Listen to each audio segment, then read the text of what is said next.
आयुर्वेद में शरीर इंद्रिय सत्व आत्मा संयोगोधारी जीविता इस प्रकार से वर्णन किया है। हम जब भी शरीर को देखते हैं तो हम फिजिकल बॉडी को देखते हैं, ब्रेन को देखते हैं, हार्ट को देखते हैं, या हम हमारे शरीर में होने वाली हर बीमारी को देखते हैं। डायबिटीज़ हो गया या काफ़ी सारी शारीरिक बीमारियां हैं जो हमें दिखती हैं और उसके प्रति हम बहुत अवेयर भी हो जाते हैं और उसकी चिकित्सा भी हम काफ़ी केयरफुली करते हैं। जैसे किसी को हार्ट अटैक आ गया या हार्ट में कोई समस्या हो गई, किसी को ब्रेन में हो गया, किसी को पैरालिसिस हो गया या किसी को डायबिटीज़ हो गया, सिंपल किसी का वज़न भी अगर बढ़ गया तो हम तुरंत कॉन्शियस हो जाते हैं, तुरंत हमारे लाइफस्टाइल में हम बदलाव करना चालू कर देते हैं। हमारे परिवार में भी किसी को हुआ हो तो हम उसकी केयर कर लेते हैं, क्योंकि ये सब चीज़ें जो है ये हमें दिखती हैं।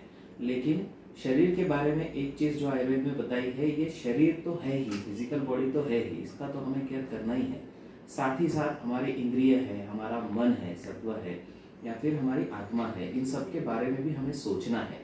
क्योंकि आरोग्य सिर्फ ये शारीरिक बीमारी नहीं है, उसे आरोग्य नहीं कहते हैं। शारीरिक के साथ साथ शारीरिक मानसिक ये जो समस्याएं हैं, मेंटल हेल्थ जो है, या हमारे इमोशनल फ्लक्चुएशंस जो है, वो भी काफ़ी इम्पोर्टेंट मायने रखते हैं हमारे पर्सनल फिजिकल मेंटल हेल्थ के लिए, ताकि हम हमारा जीवन जो है, जो हमारी आयु है, उसका सही तरीके से उपभोग कर सकें। तो इसी विषय में आज जैसे वर्ल्ड मेंटल हेल्थ डे है, तो आयुर्वेद में मेंटल हेल्थ पे काफ़ी सारी चीज़ें बताई है। जैसे हम हमारे इमोशंस को, जिस प्रकार हम हमारे डायबिटीज़ में शुगर को गिन करके उसकी केयर करते हैं, तो हम हमारे हमारे मन को देख करके अगर हम अपने इमोशंस को जज करते हैं, उसमें हम फ्लक्चुएशंस को समझ लेते हैं, तो काफ़ी हद तक हमें उसके सॉल्यूशंस मिल सकते हैं। बहुत सी बार क्या होता है, मुझे बार बार मूड स्विंग्स होते हैं, गुस्सा आता है या इरिटेशन हो जाता है या डिप्रेस लगता है, तो मैं बहुत सी बार गिल्ट की वजह से किसी से शेयर नहीं कर पाता, क्योंकि हमारे समाज में जो अभी बिलीफ चल रहा है, मुझे इमोशनल फ्लक्चुएशंस हो रहा है, तो हम डर जाते हैं कि अगर हम ये किसी से बताएंगे या किसी साइकेट्रिस्ट की मदद लेंगे या काउंसलर की मदद लेंगे तो एक लेबल लग जाएगा, एक ठप्पा लग जाएगा कि हम कहीं पागल तो नहीं हो रहे हैं, या कोई भी हमें जज कर लेता है कि ये नाटक कर रहा है, या फिर ये पागल के जैसा एक्टिंग कर रहा है, या इसे काम नहीं करना है इसलिए कर रहा है, या भागने की कोशिश कर रहा है। ऐसे बहुत सारे थॉट्स हैं जो हमारे मन में चलते हैं। बाहर बोले ना बोले वो अलग बात है, लेकिन हमारे ही मन में ये काफ़ी सारी चीज़ें चलती है। तो सबसे पहले तो हमें ये करना चाहिए कि हम अपने मन से इस डर को निकालें, क्योंकि ये सारी कंडीशंस जो है, ये हर व्यक्ति के जीवन में कभी ना कभी ये फेज़ आता है। इसे कोई बीमारी भी नहीं कहते हैं, ये हमारे मन की अवस्थाएं होती हैं। हर शरीर में, हर मन में एक अवस्था होती है। जैसे बॉडी की अवस्था होती है, दिन भर में कभी तो भी एक बार हमारे बॉडी में इंडाइजेशन होता है, कभी तो भी एक बार पित्त बढ़ता है, वो अपने आप बैलेंस भी हो जाता है। कुछ कभी कभी हमको बीमार पड़ जाते हैं, सर्दी जुकाम हो जाता है, हम दवाई लेके ठीक हो जाते हैं। डायबिटीज़ हो गया है, कुछ प्रॉपर ट्रीटमेंट करके हम ठीक हो जाते हैं। उसी प्रकार हमारे मन की भी काफ़ी सारी बीमारियां होती हैं, जिसको हम कुछ बीमारियां भी बोल सकते हैं, जैसे एंजाइटी है, डिप्रेशन है, स्ट्रेस है, स्किज़ोफ्रेनिया है।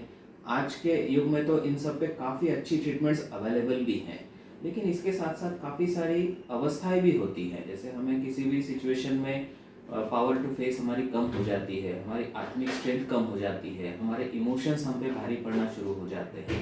तो ऐसी कंडीशंस भी होती है जिनको, जो बॉडी पे फिजिकल लक्षण भी हमारे दिखाते हैं, जिसकी वजह से पाल्पिटेशंस होता है, घबराहट होती है, एंजाइटी जैसे सिम्टम शुरू हो जाते हैं।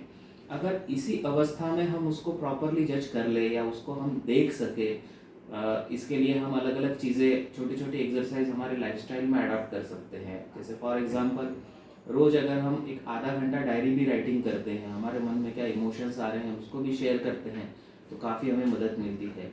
रोज़ अगर आधा घंटा हम अपनी हॉबी के लिए अगर देते हैं, कोई भी हॉबी के लिए, तो हमारा मन काफ़ी पॉजिटिव हो जाता है।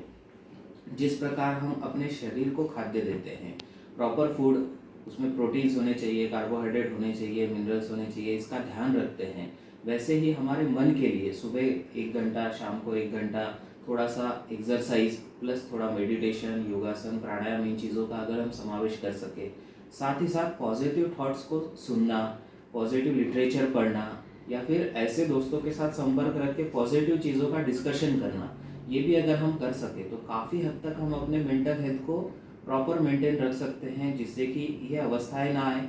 जो भी इमोशनल फ्लक्चुएशंस आ रहे हैं, प्रॉपर अगर हम उसको इंट्रोस्पेक्ट करते हैं, प्रॉपरली अगर देखते हैं कि हमारे मन में ये भाव क्यों उठ रहा है या मुझे गुस्सा क्यों ज़्यादा आ रहा है, इसकी तरफ अगर हम ध्यान दें, तो इसे हम इसी लेवल पर कवर कर सकते हैं, ताकि जो एंजाइटी स्ट्रेस से उत्पन्न होने वाली जो फिजिकल भी साइकोसोमेटिक भी डिसीजेस हैं या मेंटल हेल्थ की भी जो समस्याएं हैं, उन सब से हम अपने आप का बचाव भी कर सकते हैं। साथ ही साथ इन सब के लिए अभी काफ़ी अच्छी ट्रीटमेंट्स भी अवेलेबल है, जैसे आरएबीटी है, ट्रांजिशनल एनालिसिस है, काफ़ी सारी थेरेपी सीबीटी है, तो इन सब की भी मदद हम ले सकते हैं। आयुर्वेद में इन सब चीज़ों का वर्णन काफ़ी सालों पहले ग्रंथों में, चरक संहिता में या सुश्रुत संहिताओं में बता के रखा है। हमारे यहाँ आनंद लोक में जब हम ट्रीटमेंट करते हैं तो कोई भी बीमारी के बारे में हम फिजिकल और मेंटल स्पिरिचुअल तीनों एस्पेक्ट के बारे में सोच करके फिर उसके अकॉर्डिंग थोड़ा दिनचर्या हम सेट कर देते हैं, जिसे आयुर्वेद में सद्वृत्त का पालन बताया गया है, जो हमारे मन के लिए काफ़ी इम्पोर्टेंट है। तो उसका भी अगर हम फॉलो करते हैं तो काफ़ी हद तक हम इन चीज़ों से बच सकते हैं। तो 2 चीज़ें मेंटल हेल्थ डे के दिन हमें ध्यान रखनी है। पहला, हमारे मन से हमको भय निकालना है, स्टिग्मा निकालना है कि मैं अगर ये चीज़ें शेयर करूँगा तो कोई मुझे लेबल लगाएगा। उससे अच्छा हम खुल करके अगर उस पर बात करें तो हम सॉल्यूशन ओरिएंटेड कुछ चीज़ें ढूंढ सकते हैं। दूसरा, हमारे लाइफस्टाइल में जैसे हम एक्सरसाइज को महत्व देते हैं, डाइट को महत्व देते हैं, प्रॉपर स्लीप को महत्व देते हैं, उसी प्रकार पॉजिटिव थॉट्स जो हमारे मन में जाने वाले हैं उसको भी अगर हम प्रॉपर महत्व दे सकें तो ज़्यादा बेटर होगा। उसके लिए काफ़ी सारी बुक्स रीडिंग हम कर सकते हैं। पुराने ज़माने में शास्त्रों का पठन करते थे, ग्रंथ वाचन करते थे। अभी काफ़ी सारे पॉजिटिव मोटिवेशनल वीडियोस हमें अवेलेबल हैं, उनका हम इस्तेमाल कर सकते हैं। साथ ही साथ पॉजिटिव लिटरेचर का हम पढ़ सकते हैं, उसको हमारे लाइफस्टाइल का एक पार्ट बना सकते हैं। साथ ही साथ हमारी जो हॉबीज़ है उसके लिए अगर हम थोड़ा समय निकालें तो भी हमारा माइंड काफ़ी हम फ्रेश रख सकते हैं। तो शरीर के साथ साथ मन को भी अगर हम उतना ही प्राधान्य दें जितना शरीर को दे रहे हैं तो काफ़ी हद तक हमारा शरीर और मन दोनों भी स्वस्थ होंगे। साथ ही साथ स्पिरिचुअलिटी के लिए थोड़ा सा मेडिटेशन अगर हम कर सके तो आत्मिक भाव भी बढ़ते हैं, आत्मिक गुण भी हमारे बढ़ने लगेंगे, जिससे हमारा कंप्लीट हेल्थ जो पैकेज है वो हम मेंटेन कर सकेंगे।